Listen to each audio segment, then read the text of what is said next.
የአቶስ ተራራ በውስጡ ስፍር ቁጥር የሌላቸውን የሚታወቁና የማይታወቁ ቅዱሳን ሰዎችን አሳድጓል፣ ይዟል። ስውራን አባቶች፣ ራቅ ያሉ ዋሻዎች፣ ለምለም እንጨቶች፣ በዋጋ ሊተመን የማይችል የኦርቶዶክሳውያን ዓለም የገዳማዊ ሕይወት ምልክት ሆኖ ያገለግላል። አቶስ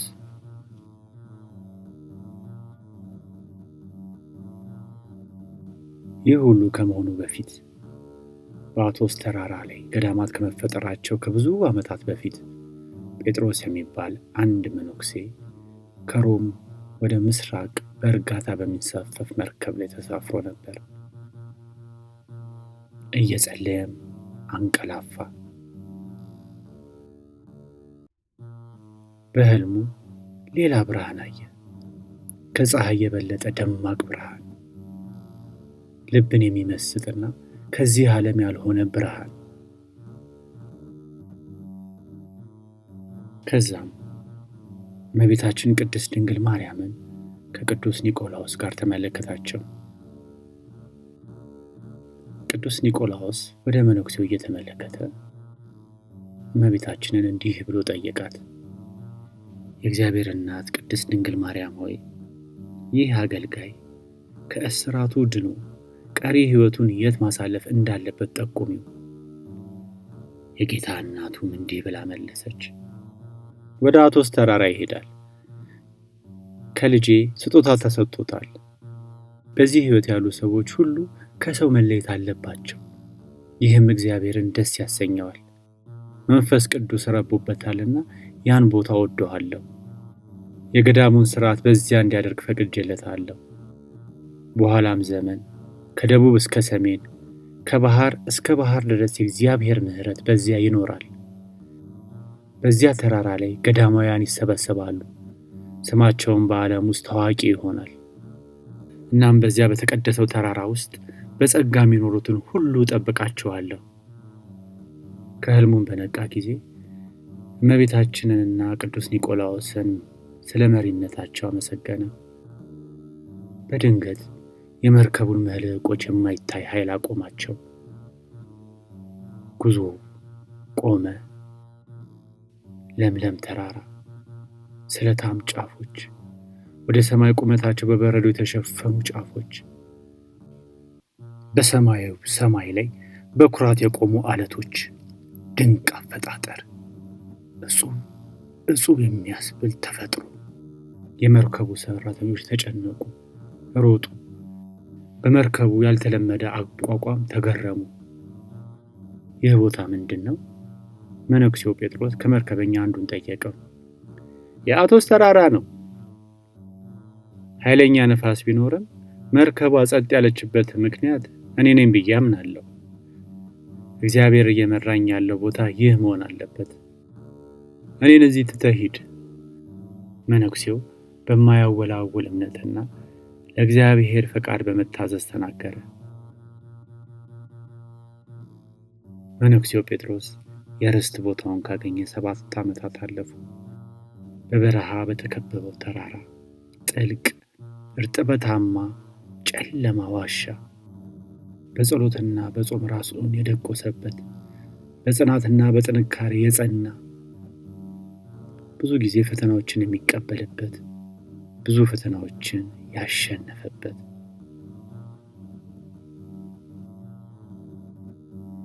አንድ ቀን ሌሊት መነኩሴው ጴጥሮስ ሲጸልይ የዋሻው ጨለማ ነጭና ዓይንን በሚወጋ ብርሃን ተጥለቀለቀ። በመግቢያው ላይ የሚያበራ ሰው ቆሞ ነበር። መልአክ ይመስላል። ሰይፍን በእጁ ይዟል። ጴጥሮስን እነሆ የምስራች አለው።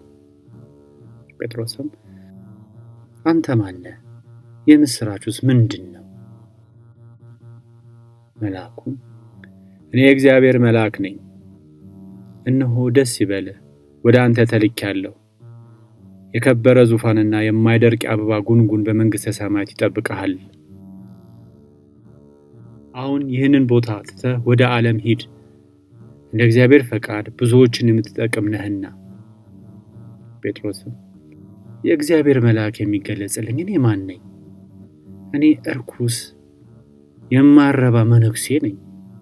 መልአኩም በርህራኄ መለሰለት፣ አትበሳጭ፣ ከሙሴና ከኤልያስ በላጭ ነህ። ዳንኤልንና ኢዮብን ትበልጣቸዋለህ። በሰማይ ታላቅ ክብር አለ። ወደ ዓለም ትሄዳለህ፣ እኔም ካንተ ጋር እሆናለሁ፣ ከአንተም ጋር ብዙዎችን አድናቸዋለሁ ይላል ጌታ። ቅዱስ መነኩሴም አላመነም። እመቤታችንን እስካላየው ድረስ ከዚህ አልሄድም። የእኔ ምሰሶና የዘላለም መጽናኛዬ እንዲሁም የማይናወጥ መሪ ቅዱስ ኒቆላዎስሳ አጥብቆ ጮኸ። ዲያብሎስ የእግዚአብሔር እናት ቅድስት ድንግል ማርያም ስሟን ሲሰማ፣ የቅዱስ ኒቆላዎስን ስም ሲሰማ እንደ ጢስ ተኖ ጠፋ። መነኩሴውም የተንኮለኛውን ተግባር አወቀ። አጥብቆ ጸለየ። ጌታዬ ኢየሱስ ክርስቶስ ሆይ፣ አምላኬ፣ የሚያገሳ ዲያብሎስ ሊውጠኝ በሌሊት ያደባል። በታላቅ እጅህ ጠብቀኝ። ብቻዬንም ስላልተውከኝ አመሰግንሃለሁ። ወደ አንተም ሁል ጊዜ ጸልያለሁ። ጌታዬ ሆይ ለ53 ዓመታት ቅዱሱ መነኩሴ ብቻውን በማይታወቅ በምድረ በዳ ልብ ውስጥ ኖረ። በሰው የማይታይ በብቸኝነትና በማይናወጥ ጸሎት ውስጥ ተጠምዶ ኖረ። ከጊዜ በኋላ መሐሪ የሆነ አምላክ መለኮታዊ ኃይል ሁሉንም ፈተናዎችና አደጋዎች ከእርሱ እንዲርቅ አድርጎለታል። የተረጋጋና ብቸኝነት ሕይወት እንዲመራ አስችሎታል። ምንም ልብስ አይለብስም ነበር። ይልቁንም በሰማያዊ ጸጋ ተሸፍኖ ነበር። አልጋ አልነበረውም። በምድር ላይም ተኝቶ ነገሮችን በጽናት ተቋቋመ። በሚያቃጥሉ የበጋ ቀናት፣ በቀዝቃዛ ምሽቶች መከራን ተቀበለ። ይህን ሁሉ ለአምላክ ካለው ፍቅር የተነሳ አጽንቷል። አንድ ቀንም ጌታ የጻድቁ ሽማግሌ ሥራ እንዲገለጥ ወደደ። ቀስትን የታጠቀ አዳኝ ሚዳቆ ለማጥመድ ወደ ምድረ በዳ ወጣ። ከፍ ባለ ኮረብታ ላይ ሲወጣ ግርማ ሞገስ ያለው ሚዳቋ በዋሻ አፍ ላይ ቆሞ አየ። ከአንድ ምስጢራዊ ምስል ጋር ቀጭን፣ ረዥም፣ ነጭ ጢም በደረቱ ላይ ይወርድ የነበረ ደካማ ሰውን አየ። አዳኙ ሽማግሌውን ስላየ ቀስቱን ጥሎ እየሮጠ ሄደ፣ ሸሸ። ቅዱስ ጳውሎስም ከእኔ ለምን ትሸሻለህ? ወደ እኔ ተመለስ፣ እኔም ስለ ራሴ እነግርሃለሁ አለው። አዳኙም እያመነታ ወደ ሽማግሌው ቀረበ። በእርጋታ እቅፍ አድርጎ ሽማግሌው አዳኙን ሰላምታ ሰጠው። እናም ተቀምጠው የሕይወቱን ታሪክ ያካፍለው ጀመር። ወደ ተቀደሰ ተራራ ስለመራው መለኮታዊ መመሪያ ጌታና እመቤታችን መንገዱን እንዴት እንዳጸኑለት ነገረው። ግራ ተጋብቶ ያዳምጠው ነበር በመገረም። አዳኙም ጌታ እንዴት እንደባረከኝ አሁን ገባኝ። ላየው ከማይገባኝ አገልጋይ ጋር አገናኘኝ። ከተደበቀና ከማይታወቅ ቅዱስ ጋር እንድገናኝ እግዚአብሔር ፈቀደልኝ። ቀሪ ዘመኔን በመታዘዝ ከእርሱ ጋር እኖራለሁ አለው። ሽማግሌውን በእርጋታ እምቢ አለ። አይ ልጄ፣ አሁን ወደ ቤት ተመለስ፣ ራስህን በንስሐ አጽና፣ ንብረቶችህንም ለድሆችና ለጦም አዳሪዎች ስጥ። ከ1 ዓመት በኋላ ተመልሰና አለው። ከዚያም ሽማግሌው ባረከውና አሰናበተው። ልጄ ሆይ በሰላም ሂድ አለው። ይህንንም ምስጢር ለማንም እንዳትናገር አለው። አዳኙም ለቅዱሱ ሰግዶ ሄደ። ከቅዱሳኑ ጋር ይገናኝ ዘንድ ስለፈቀደለት እግዚአብሔርንም አመሰገነ።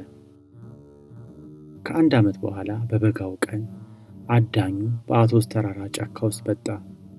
በክፉ መንፈስ ከሚሰቃይ ወንድሙና ከሌሎች 2 ጓደኞቹ ጋር። አደን ለማደን መስሏቸው ነበር።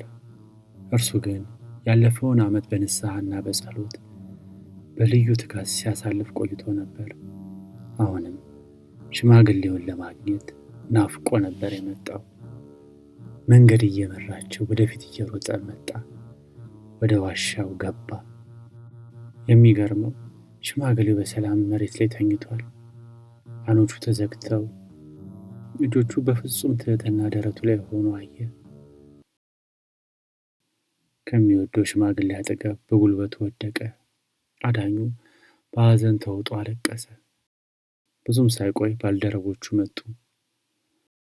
በሽማግሌው አካል ፊት ተንበርክኮ ሲያለቅስ አይተውት ይህ እንግዳ ሰው ማን እንደሆነና ለሱ በዚህ ፍቅር እያለቀሰ እንደሆነ ለማወቅ ፈለጉ።